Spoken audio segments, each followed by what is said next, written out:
And my question relates to the concept of maximizing the duration of compounding.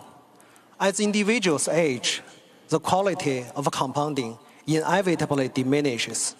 What are your secrets in maintaining your sharp mind, extraordinary judgment, and great physical condition? We wish you well. Thank you. Well, you don't know me well, but that's I like. Just keep talking. I mean, well, you have to be just plain lucky.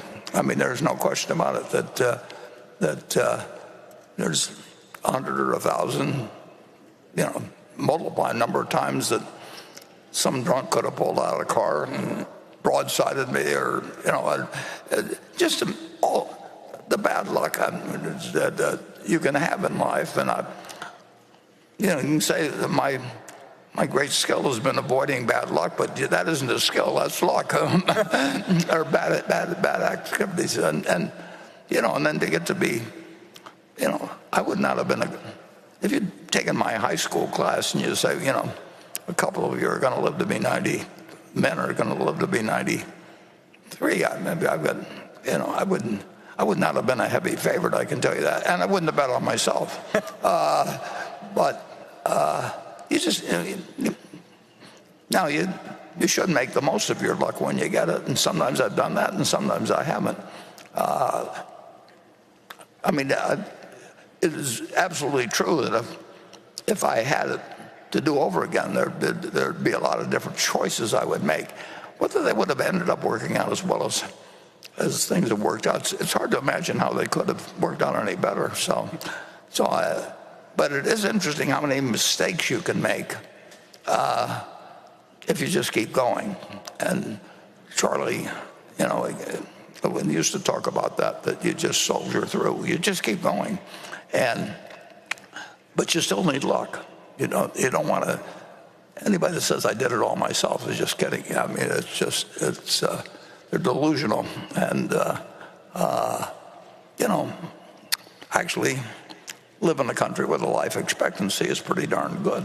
So that alone is a huge plus. I was born.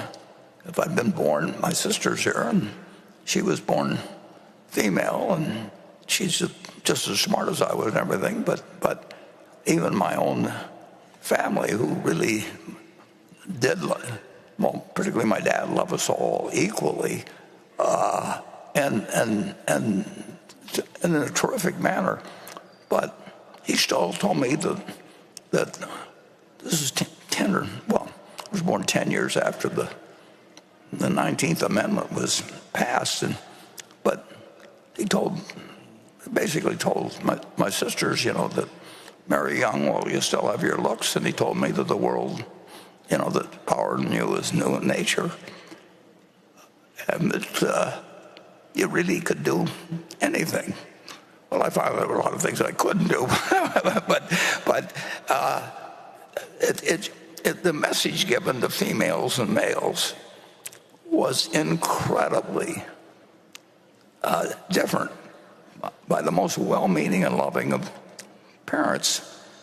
Like I say, in 1930, I mean, it had been that way for millions of years. It's changed quite dramatically, but obviously not completely. But during my lifetime, but it's been during the latter half of my lifetime. If you take my sisters, if they'd been born even 5 or 10 years later, they still would have been,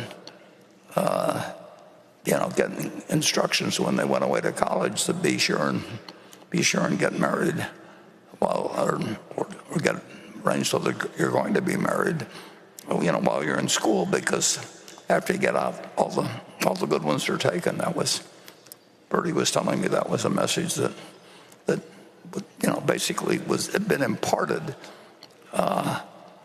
to a lot of the women she'd met, obviously, and so it really, it's extraordinary how much progress we've made, but it's unbelievable how long it took to get it made. I mean, it really does make you wonder about, we've got all these heroes from American history and all the wonderful things they did, but how could they say all men are created equal and then write a constitution that women, allowed women not to be able to own property, and then depending on the state, just terrible conditions. But anyway, that's how you learn about what the humans can do.